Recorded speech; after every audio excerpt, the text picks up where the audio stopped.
오늘 본문은 마태, 마가, 누가복음에 기록되어 있는 맹인 바디메오가 고침을 받은 사건입니다. 그런데 이 사건을 조금 더 깊이 있게 보려면 이 삼복음서에 나오는 맹인의 치유 사역을 살펴보아야 합니다. 오늘은 마태복음과 마가복음을 통해 좀 더 깊숙이 살펴보겠습니다. 마태복음 20장 29절을 보면 앞서 수많은 기적을 행하셨던 예수님 곁에 출신과 성격이 다른 사람들이 모여 있었습니다. 그리고 예수님을 따르고 있었습니다. 이들은 이미 앞서 마태복음 5장부터 7장에서 예수님께서 산상수훈 설교를 하시고 난 후 그 설교를 듣고 따라다닌 자들이었습니다. 예수님을 따랐던 목적은 예수님의 말씀을 듣고 그 가르침이 자신들이 듣기에는 이전의 리더자들과 말한 것과 달라서 다른 매력에 빠졌던 것입니다. 마태복음 8장부터 예수님은 수많은 치유 사역을 행하셨습니다. 나병 환자를 깨끗하게 하셨고 백부장의 하인을 고치셨으며 귀신 들린 자에게서 귀신을 쫓아내었습니다. 그리고 바람과 바다를 잔잔하게 하시는 능력 또한 펼치셨습니다. 그리고 이어서 중풍병자를 고치시며 12해 동안 혈루증을 앓는 여자를 치유하셨습니다. 그런데 사랑하는 성도 여러분, 예수님께서 맹인을 치유하신 게 오늘 본문의 사건이 처음이 아님을 알고 계십니까? 마태복음 9장 27절로 31절의 말씀에서 먼저 살펴볼 수 있습니다.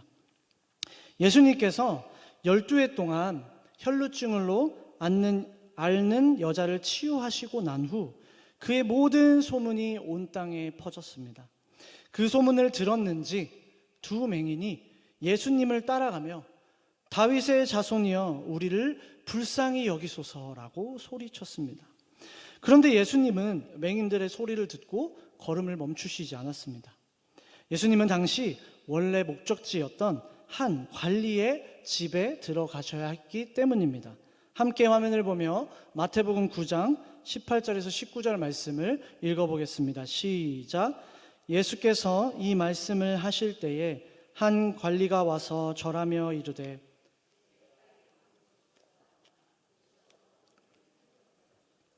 그러면 살아나겠나이다 하니 예수께서 일어나 따라가심에 제자들도 가더니 예수님은 자신에게 먼저 와서 요청한 관리의 믿음을 보고 치유하시기 위해서 자리를 옮기셨던 때였습니다. 그런데 마침 가는 길에 두 건의 치유하심의 요청이 들어온 것입니다. 당시 관리가 치유해달라고 한 딸은 누구였는지 마태복음에선 나오지 않지만 마가복음 5장 21절에서 43절, 누가복음 8장 40절에서 56절을 보면 야이로의 딸이었다는 것을 알 수 있습니다. 아마도 마태복음의 저자는 두 맹인과 말 못하는 사람을 고친 예수님의 사역을 더 중심으로 여겼던 것으로 추측해 볼 수 있죠. 예수님은 본래 맹인들을 치유하시는 것이 목적이 아니셨습니다. 그분은 빨리 자신에게 먼저 요청한 관리의 집에 가야 했습니다. 그래서 걸음을 재촉하시기 위해 자신을 향해 부르짖는 소리를 듣고도 몸을 돌이킬 수 없으셨습니다. 그대로 관리의 집으로 들어가신 것입니다. 하지만 맹인은 여기서 포기하지 않았습니다. 예수님께서 반드시 치유해 주실 분이시라는 것을 알았기 때문에 그 문 앞까지 와서 예수님을 직접 만나 뵈었습니다. 그들의 고백을 통해 알 수 있습니다. 그들은 다윗의 자손이여라고 외쳤습니다. 이 고백을 통해 알 수 있는 것은 예수님께서 자신을 치유해 주실 유일한 구원자임을 알았던 것입니다. 마태복음 9장을 소개한 이유는 오늘 본문의 두 맹인의 사건이 차이점이 있기 때문입니다. 그것은 바로 이전의 두 명의 맹인들은 한 번의 소리침 이후 예수님께 직접 다가갔습니다. 그런데 그들의 외침으론 예수님이 멈추시지 않았습니다. 하지만 오늘 본문에 나오는 맹인은 외침으로만 예수님을 멈추게 했습니다. 그 맹인 중 한 명은 마가복음과 누가복음을 통해 바디메오라는 것을 알 수 있습니다. 오늘 유초등부 선생님들이 주간으로 계신데 예수님이 말씀하시니 율동하면서 다 어렸을 때부터 했던 기억이 납니다. 그래서 이 설교를 준비하면서 자연스럽게 그때의 기억이 떠올랐습니다. 그런데 우리가 한번 생각을 해보면 예수님께서 과연 수많은 맹인 중에 이 바디메오만 치유를 하셨을까요? 성경에 나오지 않는 인물들은 아예 존재하지 않았던 걸까요? 아닙니다. 성경에 기록된 인물들은 특별히 하나님의 감동하심으로 기록되어진 사람들이고 그 외 인물들 또한 같은 시간, 같은 환경 속에 살았던 사람들입니다. 그러면 우리가 주목해야 할 것은 왜 성경에 바디메오만 기록되었는지입니다. 바디메오는 특히 이름까지 기록되었기 때문이죠. 다시 마가복음 본문으로 돌아오겠습니다. 바디메오는 여리고에서 구걸하는 자였습니다. 그는 하루하루 겨우 견딜 수 있을 만큼 구걸하며 얻은 것으로 생계를 유지할 수 있었습니다. 하지만 어느 날 그에게 놀라운 사건이 일어납니다. 바로 두 맹인을 치유하셨던 예수님이 자신의 앞을 지나가는 것을 들은 것입니다. 그에게는 지체할 시간이 없었습니다. 그는 자신의 모든 수치심을 버리고 용기 내어 이렇게 외쳤습니다. 다윗의 자손 예수여, 나를 불쌍히 여기소서. 본문을 말씀을 자세히 보면 47절의 말씀에 바디메오가 들은 그분의 이름은 다윗의 자손이 아니었습니다. 47절을 보시면 나사렛 예수였습니다. 그런데 사람들이 나사렛 예수라고 부른 것은 예수님이 비록 기적을 행하셨고 치유하셨던 분은 맞지만 아직까지 자신들은 메시아임을 인정하지 않았습니다. 그런데 그 무리들 사이에서 유독 바디메오만 예수님을 메시아임을 인정했습니다. 그의 고백을 통해 알 수 있는 것은 그가 지금 순간을 정말 바라고 또 바랬던 것을 알 수 있습니다. 하루하루 그가 버티며 살아온 이유는 바로 이 구원자 예수님을 만나기 위했던 것 같습니다. 마침 그 순간이 오자 그는 망설일 필요가 없었습니다. 하지만 그의 간절한 외침에 큰 벽이 하나 생깁니다. 바로 그것은 제자들과 수많은 무리들의 비난이었죠. 개역개정 성경에는 꾸짖어 잠잠하라라고 오늘 본문에 번역되어 있습니다. 원문 성경은 이 꾸짖는다는 원어가 책망하다, 경책하다, 진지하게 꾸짖다, 경고하다, 벌하다입니다.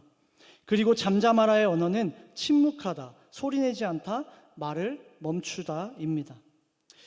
이것은 우리가 생각을 해보면 단순히 야, 좀 조용히 해봐 이게 아니라 너 한 번만 더 크게 소리치면 어떻게 될지 모른다는 협박의 메시지였을 것입니다. 이들의 비난이 이 맹인 바디메오에게는 어떻게 다가왔을까요? 두 번의 기회는 없었던 것입니다. 자신이 한 번 부르짖었던 외침을 만약 예수님께서 듣지 못하고 그냥 지나친다면 그는 이 평생을 기다려왔던 그 순간을 그저 허무하게 지나가 버릴 뿐입니다. 자신이 맞아 죽을지라도 그는 외쳐야 했습니다. 그에게는 어떤 폭력도 어떤 비난도 두렵지 않았습니다. 그 이유는 예수님께서 지금 내 앞에 계시고 자신의 부르짖음을 그가 들으신다면 그는 몸이 만신창이가 되어도 그걸로 만족했기 때문입니다. 그는 다시 한번 같은 음성으로 소리칩니다. 다윗의 자손이여 나를 불쌍히 여기소서. 그의 간절한 두 번의 외침에 주님이 감동하셨는지 걸음을 멈추셨습니다. 그리고 지금 외치고 있는 자를 자신 앞에 데리고 오라고 합니다. 바디메오가 간절히 부르짖을 수 있었던 이유는 그가 부르짖는 대상이 누구인지 알았기 때문입니다. 이 땅의 그 어떤 존재도 자신의 지금 비참한 상황으로부터 구원해 줄 수 없음을 알았습니다. 당시 로마 제국은 로마 백성들과 그 로마 안에 사는 사람들에게 천국이라고 생각할 정도로 그 정치를 펼친 제국이었습니다. 이 지상의 승전과도 같은 곳이었기에 로마의 황제는 자신들을 구원해 줄 구원자로 여겼습니다. 하지만 모두가 따르고 우상처럼 섬기는 그 로마 황제 또한 구원자가 아닌 것을 바디메오는 알았습니다. 그에게 오직 구원자는 예수 그리스도 한 분이셨습니다. 예수님이 부르자 바디메오가 겉옷을 내버리고 뛰어갑니다. 그것은 곧 자신의 상황과 여건을 이젠 다 상관 안 하고 예수님만 있다는 그의 행동입니다. 당시 겉옷을 생각해 보면 자신의 신분을 나타내고 또 자신의 몸을 보호하는 장치였습니다. 그런데 그토록 기다리던 예수님께서 부르시자 바디메오는 당장 달려가기 바빠 겉옷까지 내버린 것입니다. 예수님께 가는 길에 그가 과연 제대로 뛰어갔을까요? 우리 한번 생각해 보면 좋을 것 같습니다. 맹인입니다. 맹인은 앞이 보이지 않습니다. 그럼 달려갔을 때 어떻게 달려갔을까요? 넘어지고 또 넘어지고 무리 속에 밟히고 넘어지고 또 넘어졌겠죠. 아마 예수님 앞에 도착했을 때는 이미 피투성이가 되고 무릎이 다 까진 상태였을 것입니다. 그런데도 바디메오는 뛰어갔습니다. 걸어갈 시간이 아까웠습니다. 그가 간절히 뛰어간 것은 바로 눈을 떠서 보기 위함이었습니다. 이제 맹인이 일평생을 맹인으로 살다가 드디어 예수님의 기적으로 인해 눈을 떴습니다. 그렇다면 무엇을 가장 그는 하고 싶었을까요? 아마도 자신이 평소 보지 못했던 것, 상상으로만 생각해서 봤던 소중한 사람들을 보기 바빴을 것입니다. 저도 10년 전에 라식 수술을 했습니다. 원래는 안경을 썼고 눈이 매우 좋지 않았습니다. 이 라식 수술을 다 받고 나서 바로 선명하게 보이지 않고 며칠이 걸립니다. 시력이 좋아지자 먼저 저는 수영장으로 달려갔습니다. 평소 안경을 끼지 않으면 뿌옇게 보이는 그 주변이 너무나도 궁금했습니다.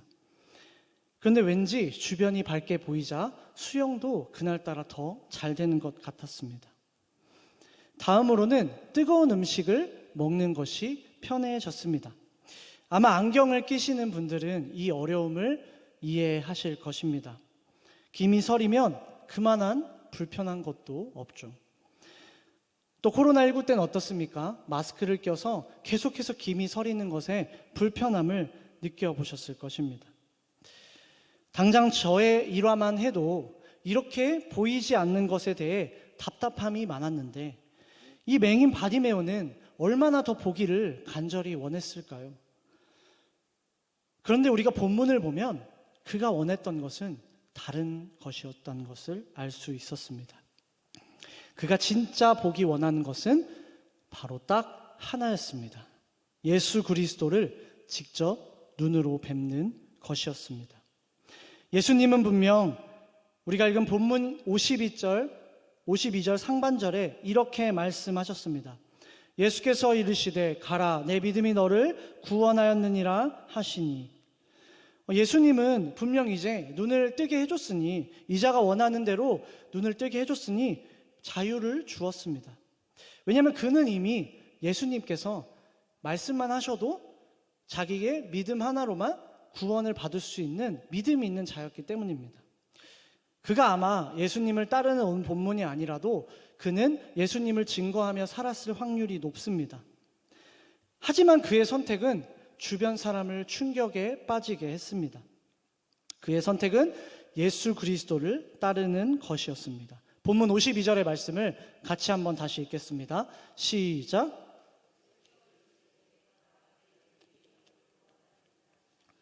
그가 곧 보게 되어 길에서 따르니라.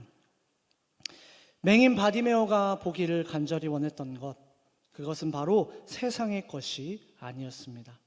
그가 간절히 예수 그리스도를 바라보기 위함이었습니다. 우리 교회의 바람은 어떻습니까? 이와 같아야 한다고 믿습니다. 우리가 예수님께 간절히 부르짖어야 하는 이유는 바로 예수 그리스도만 바라보아야 하는 교회가 되기 위함입니다. 세상에서 잘 나가는 교회, 앞서 우리가 특성으로 고백했는데 성도가 숫자적으로 많은 교회, 시스템에 잘 돌아가는 교회가 아니라 먼저 그 어떤 교회보다 예수 그리스도의 능력만을 믿고 바라보는 교회가 되어야 합니다. 그런 교회가 되게 해달라고 부르짖어야 합니다. 결론을 맺겠습니다. 사랑하는 성도 여러분, 우리는 누구에게 부르짖는 사람입니까? 우리가 부르짖어야 할 대상은 예수 그리스도이심을 믿으십니까? 우리를 지극히 사랑하셔서 자신의 목숨까지 마땅히 내어주시고 죽기까지 사랑하신 그분께만 부르짖어야 합니다. 그가 우리를 구원해 주실 유일한 분이십니다. 지금 우리 교회는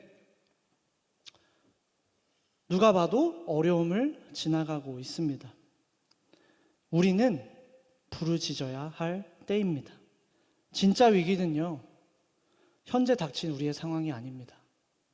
이런 상황에도 부르짖지 않는 우리의 모습입니다.